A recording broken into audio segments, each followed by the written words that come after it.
Harvard Yard was filled with laughter, camera flashes, and families celebrating their children's success. I stood there holding a plain white envelope while my twin sister, Aurora, screamed with joy over her gift, a 3-week, all-expenses-paid tour of Europe. My parents were glowing with pride, hugging her as if she'd just cured cancer. Then it was my turn. They handed me a generic card that looked like it had been picked up on the way to the ceremony. Inside was a $10 Starbucks gift card. My mother, Cynthia, smiled that flawless performative smile and said, "For all those late nights studying, Sienna. Gratitude makes life richer." Everyone laughed, and I forced a smile, but inside something cracked. It wasn't about the money. It was about what it meant. For years, I had been the dependable one, the quiet shadow who kept everything running while Aurora got the spotlight. What they didn't know was that for the last 18 months, I had been secretly paying the mortgage on the house they loved so much. Every month, I transferred thousands of dollars from my freelance coding income to keep their perfect life intact. I told myself it was temporary, that they'd appreciate it one day. They never asked, never cared where the money came from, and definitely never said thank you.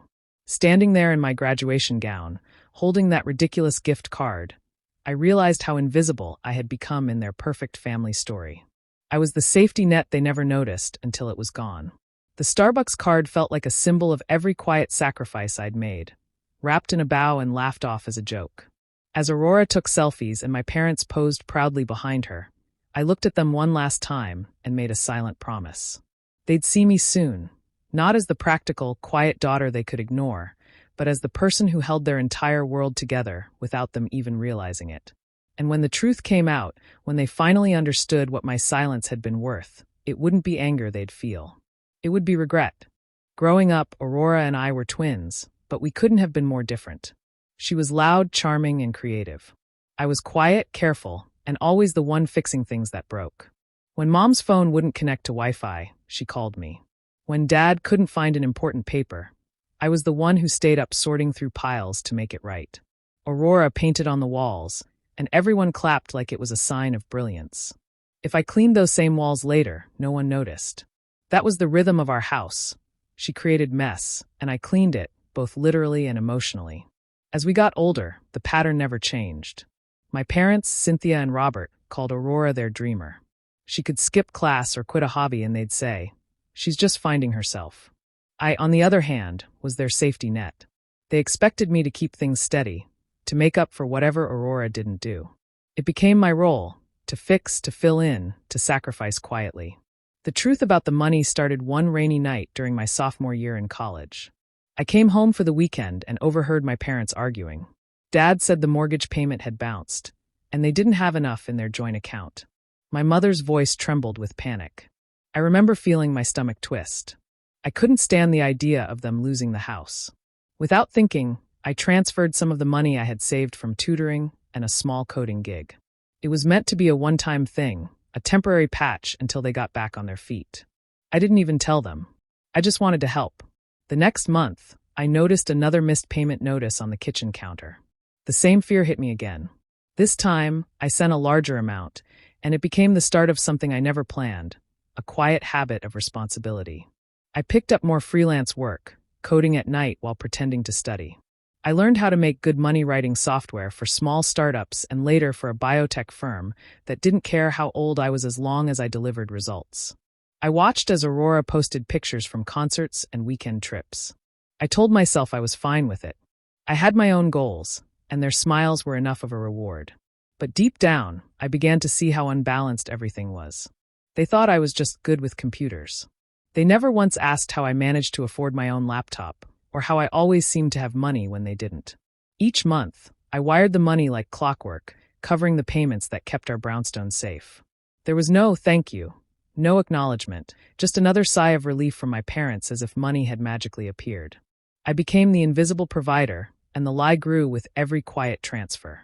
I told myself it was love, but really it was fear that without me they'd fall apart. By the time I realized how deep I was in, it wasn't about helping anymore. It was about control, theirs over me, and mine slipping away without a word. The restaurant was warm and filled with the sound of clinking glasses, laughter, and the smell of roasted garlic and wine. It was supposed to be a graduation dinner for both Aurora and me, but from the moment we sat down, It was clear who the night belonged to. Her name was written in gold icing on the cake. The decorations matched the colors of her university. Even the waiter congratulated her when my mother said we were celebrating our talented daughter's graduation. She didn't even glance in my direction. Aurora sparkled, talking nonstop about her upcoming trip to Europe. My parents hung on every word, asking about the museums she wanted to visit and the food she wanted to try. My dad ordered another round of drinks to toast her creativity and bright future. I smiled politely, nodding when spoken to, pretending the empty feeling in my chest didn't exist. When the attention briefly turned to me, my mother's tone changed. "Sienna's always been so steady," she said, as if it were both a compliment and a limit. "She'll be fine no matter where she ends up. Aurora, though, she needs the world to inspire her." Everyone nodded as if that made perfect sense. The whole evening felt like a performance I hadn't been invited to be part of. Every laugh, every compliment directed at Aurora was another reminder that I was invisible. I ate quietly while she opened her gift, a designer suitcase set and a leather journal for her creative journey. When my turn came, I received a small card with a few polite words about being proud of both daughters. My mom's eyes stayed fixed on Aurora as she spoke. I didn't even bother opening it until I was alone later. Inside was a check for $100 and a note that said, "Use this for something sensible." That night, back in my childhood room, I sat on the edge of the bed scrolling through my banking app. 18 months of payments stared back at me. Over $30,000 sent to the same mortgage account, quietly keeping the roof over their heads. I felt the weight of those numbers more than I'd ever felt before. Every dollar had come from nights of work, eyes burning in front of a computer screen, while they were asleep or laughing downstairs. The silence in the house felt heavy, pressing against me. For years, I thought keeping them safe would make them proud of me. But sitting there, I realized they didn't even see what I had done. To them, I was dependable, predictable, someone who didn't need praise or attention. My love had become invisible labor, taken for granted. That night, something changed. I wasn't angry, not yet. But the trust one once had cracked quietly inside me. It wasn't just about the dinner or the favoritism anymore. It was about how easy it was for them to celebrate Aurora's dreams while ignoring the fact that mine had been sacrificed to keep their world from falling apart. The morning after the dinner, I woke up with a strange kind of peace. There was no anger, no tears, just a quiet understanding that something had to change. I made myself a cup of coffee, opened my laptop, and logged into my online banking. My fingers hovered over the automatic transfer tab for a moment before I clicked cancel. It felt simple, almost too simple for something that had controlled my life for so long. I stared at the confirmation message for a few seconds, then closed the screen. No dramatic music, no relief, just stillness. Days passed quietly. I went to work, came home, and waited. The world didn't fall apart. My parents didn't call. It was almost strange realizing how disconnected we truly were. They never noticed the steady flow of money that had kept them safe, and now they didn't notice its absence, at least not yet. It took nearly 2 weeks for the illusion to crack. On a Thursday afternoon, my phone rang. My dad's name flashed on the screen. His voice sounded tight, forced. "Sienna, the bank called," he said. "They said the mortgage payment bounced. Is something wrong with your account?" I could hear the edge of panic hiding beneath his calm tone. I took a breath. "No, Dad. There's no problem with my account. I just stopped the payments." There was silence. I could almost hear him blinking on the other end, trying to process what I had said. Then came the disbelief. "You stopped them? Why would you do that?" His tone shifted quickly from confusion to irritation. "Do you have any idea what you've done? We could lose the house." I leaned back in my chair, feeling strangely detached. "I know," I said quietly. "But it's not my house to save anymore." That's when the guilt trip began. The familiar words, "We're family, Sienna. Families help each other. You're being selfish," rolled out like a script he'd used before. But this time they didn't land the same way. I had spent a year and a half silently rescuing them, believing that love meant carrying their weight. Now I realized love wasn't supposed to feel like drowning. "I have been helping," I said finally. "For 18 months. You just never noticed." My voice was calm, but my heart raced. There was another pause before he muttered something about ungrateful children and hung up. That evening, my mother texted me a single line, "We'll talk about this when you've calmed down." I looked at her message, half laughing at the irony. For once I was calm, calmer than I had been in years. I didn't reply. That night I slept without guilt. No alarms went off, no urgent transfers to make. The house I had helped protect wasn't my responsibility anymore. For the first time I wasn't carrying their mistakes. I didn't feel powerful exactly, but I felt free. Quietly, finally free. The morning I decided to leave, the house felt heavier than usual. My parents were at work and the silence gave me time to think clearly.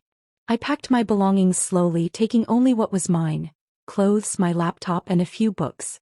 Every corner of the house carried memories, but none of them felt warm anymore. By the time I closed the front door, I didn't feel guilt. I just felt done.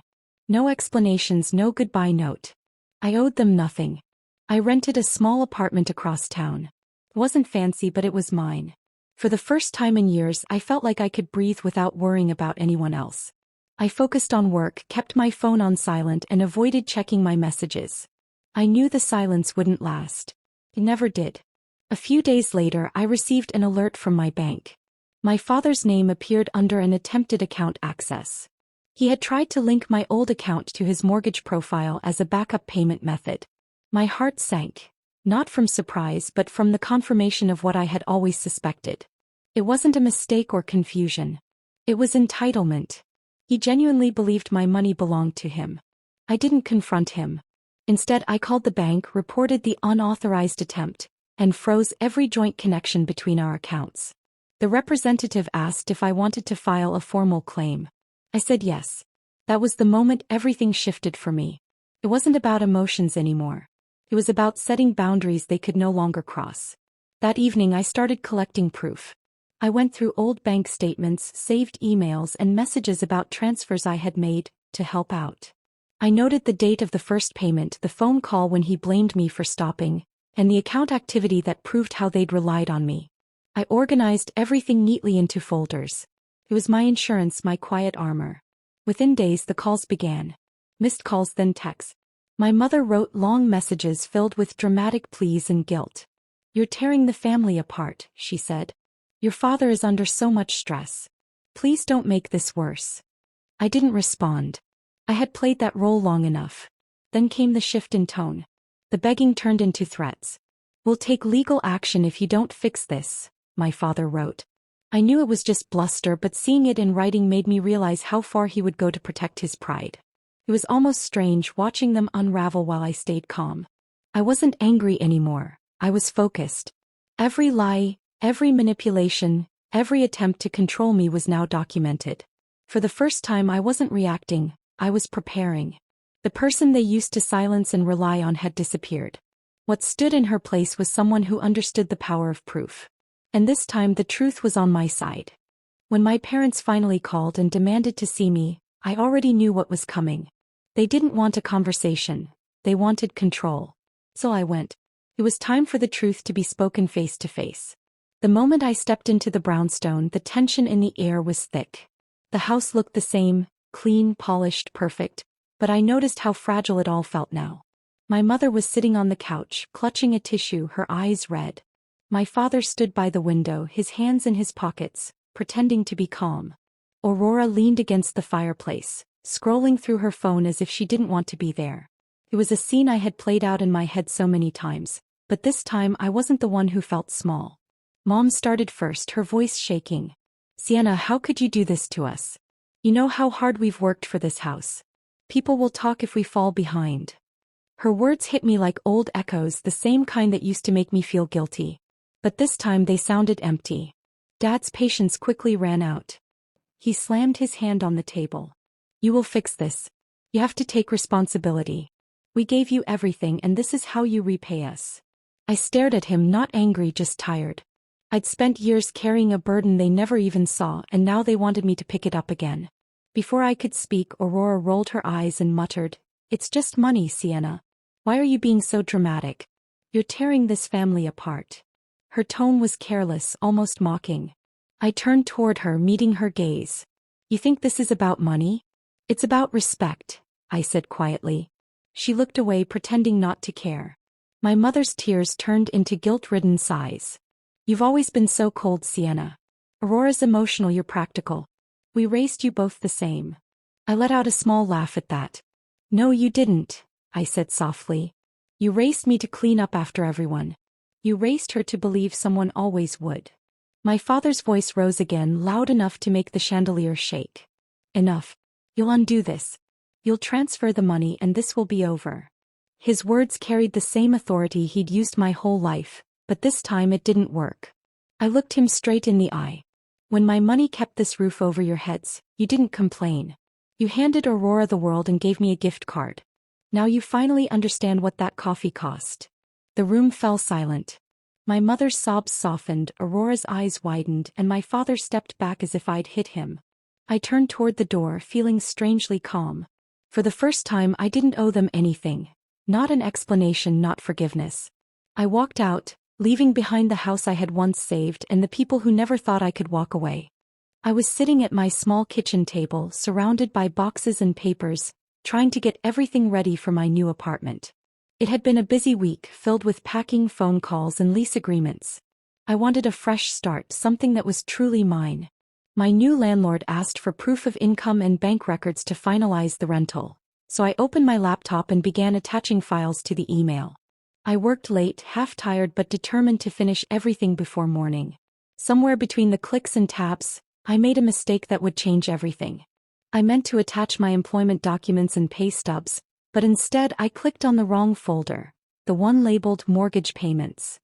Inside was the spreadsheet I had been keeping for months, containing every single transaction I had made to pay for my parents' home. Without realizing it, I attached the entire file. Then, while copying my landlord's email, I accidentally clicked on the family group contact. Everyone, my aunts, uncles, cousins, received it. I didn't notice until an hour later when my phone started buzzing nonstop. At first I thought it was a glitch. Then I saw the notifications, messages, missed calls, and voice notes flooding in. My aunt wrote, "Is this real, Sienna?" My uncle sent, "You paid for their house? For how long?" My cousin simply said, "Wow." I froze in my chair, my heart pounding as I realized what I had done. Within minutes, my private truth became public. The image my parents had worked so hard to protect, of being the successful, respected Morgans, was gone. Every family member now knew that it wasn't their savings or hard work keeping that house. It was me. I had exposed years of quiet sacrifice with one careless click. Then came the call I was dreading. My mother's name flashed on the screen. I answered, already knowing what was coming. Her voice was sharp, panicked. "Sienna, what did you do? Everyone is calling us. You've embarrassed us." My father took the phone next. "You fix this right now. Do you have any idea how this makes us look?" Their concern wasn't about the truth, it was about appearances. I stayed silent, letting them shout. When they finally paused, I said quietly, "You built your reputation on my money. I guess now everyone just knows it." Then I hung up. Messages from relatives kept pouring in. Some were shocked, some sympathetic. A few even apologized for believing the picture-perfect version of our family. I didn't respond to anyone. I sat in the stillness of my small apartment, staring at the glow of my laptop screen. It wasn't how I planned to reveal what I had done, but maybe it was the way it needed to happen. For years they treated me like a background character in their story. Now everyone knew the truth without me saying a single word. The silence that followed wasn't guilt. It was relief. Everything started falling apart faster than anyone expected. Within days of that accidental email, our family group chat turned into chaos. Long messages flew back and forth, some defending my parents, others demanding explanations. People who once admired them now questioned every story they'd ever told.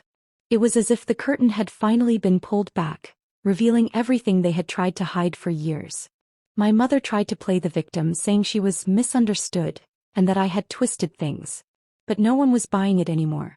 My father sent defensive messages, blaming me for ruining their lives, but relatives were now asking the real questions. Why their daughter had been paying their mortgage while they lived like royalty. I stayed silent through it all. I had said everything I needed to say, just not with words but with proof. The shame started to eat away at them. My parents stopped attending their weekend get-togethers and family dinners. Their friends in the neighborhood started avoiding them too. The people who once praised their success now whispered behind their backs. When my mother went to her favorite cafe, the barista she knew for years barely made eye contact. It was like watching their world quietly crumble one glance at a time. The final blow came from the bank. Because of the payment confusion and all the disputes, the bank reviewed their account. The loan officer called me to confirm details and I simply stated the truth. I was no longer responsible for any payments. A week later, my father called in disbelief. "They rejected our refinance," he said, his voice barely steady. I could hear papers shuffling and my mother crying in the background. The security they thought they had was gone. A few days after that, the for sale sign appeared in front of the brownstone. The same house they once bragged about to anyone who'd listen was now just another property on the market.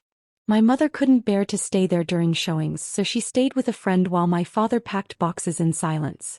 When the sale finally went through, they moved into a small rental apartment on the edge of town. A plain place with beige walls and a broken heater. I didn't go to see them. They didn't invite me either. From what I heard, they argued constantly. My mother blamed my father for relying on me. He blamed her for caring more about image than truth. Aurora stopped speaking to either of them for a while, embarrassed by the attention. The family that once prided itself on being perfect had completely fallen apart. I didn't feel happiness or triumph. There was no victory in watching them lose everything. What I felt was something colder: finality. They had built their lives on pride and pretense, and when those were gone, nothing was left to hold them together. For years I had been the silent foundation beneath their kingdom. Now that I had stepped away, the entire structure had collapsed, just like it was always meant to.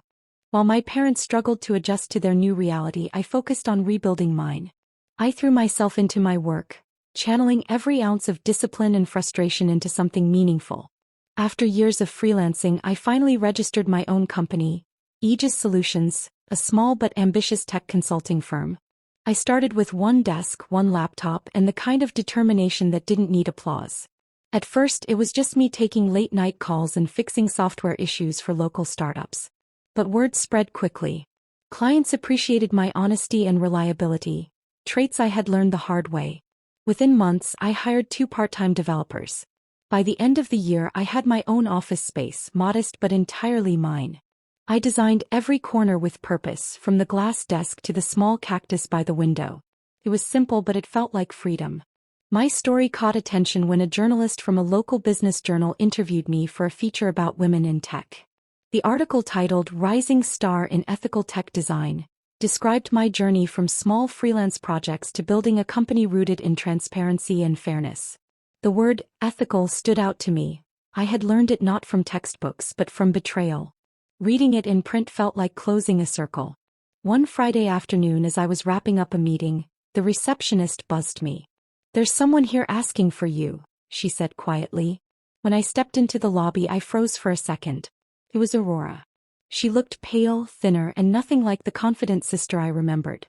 She wasn't wearing her usual designer clothes, just jeans and a wrinkled sweater. Her eyes were red, as if she hadn't slept in days. She didn't waste time. "Mom's on anxiety meds," she said flatly. "Dad barely gets out of bed. They've lost everything, Sienna. Are you happy now?" Her voice cracked halfway through the question, but her eyes were cold, almost accusing. I stayed silent for a moment, studying her face. I wasn't angry anymore, just tired. "I'm not happy, they're in pain," I said slowly. "But I didn't cause it. They did. All I did was stop pretending." She looked at me as if searching for guilt, but there was none left to find. I gestured toward my office window, where my small team was laughing over coffee. "You see, Aurora," I continued quietly, "they're not suffering because I walked away. They're suffering because they treated me like a resource, not a person. When the bank they depended on closed, their comfort disappeared with it." She didn't respond. Her lips trembled as she turned to leave, pausing at the door. For a second, I saw the sister I used to protect, the one who drew messy portraits of us as kids. But that girl was long gone. After she left, I sat back at my desk, the hum of computers surrounding me. For the first time, I realized my peace didn't come from revenge. It came from freedom. I had built something lasting, something that didn't need validation from anyone. Their kingdom had fallen, but mine had just begun to rise. It had been several quiet months since everything fell apart. My business was doing well, and for the first time in my life I felt balanced. One evening, I stopped by a grocery store after work to pick up a few things. As I turned down an aisle, I froze. My mother was there, standing by the canned goods, holding a basket that looked too heavy for her frail hands. She looked older, smaller somehow. Her perfect hair was streaked with gray, and her eyes no longer carried that sharp judgment I'd grown up fearing. When she saw me, she didn't look away. She gave a small, tired smile and walked toward me slowly. For a moment, I thought she might start another speech about family duty, but instead she spoke softly. "I was wrong," she said. Her voice trembled, but not from anger. "I thought I was teaching you humility, but I was really teaching you that you weren't enough. I see that now. I'm sorry, Sienna." For a long time I didn't say anything. Her words hung between us, heavy and fragile. Part of me wanted to cry, but another part, the part that had built herself from nothing, knew that this moment wasn't about healing her guilt. It was about acknowledging my own peace. "I accept your apology," I finally said, keeping my tone calm. "But things can't go back to how they were. I've made a life that feels right for me now." She nodded slowly, as if she understood that forgiveness didn't mean reunion. We stood there for a moment, two women bound by blood but separated by choices. Then I picked up my groceries and walked away, leaving her standing under the harsh supermarket lights. Later that night, back in my office, I opened a drawer and pulled out the small frame that held the $10 Starbucks card. It sat on my desk now, a symbol of everything that had changed. The day they handed it to me, I thought it was an insult. Now it felt like a marker of freedom the moment I stopped begging to be seen. Gratitude hadn't made me richer, despite what my mother once said. Walking away had. That simple truth became my quiet victory, and the one lesson my family never expected me to learn. Do you think I did the right thing by walking away from my family, or should I have tried to forgive them? Tell me what you think in the comments, and don't forget to subscribe for more stories like mine.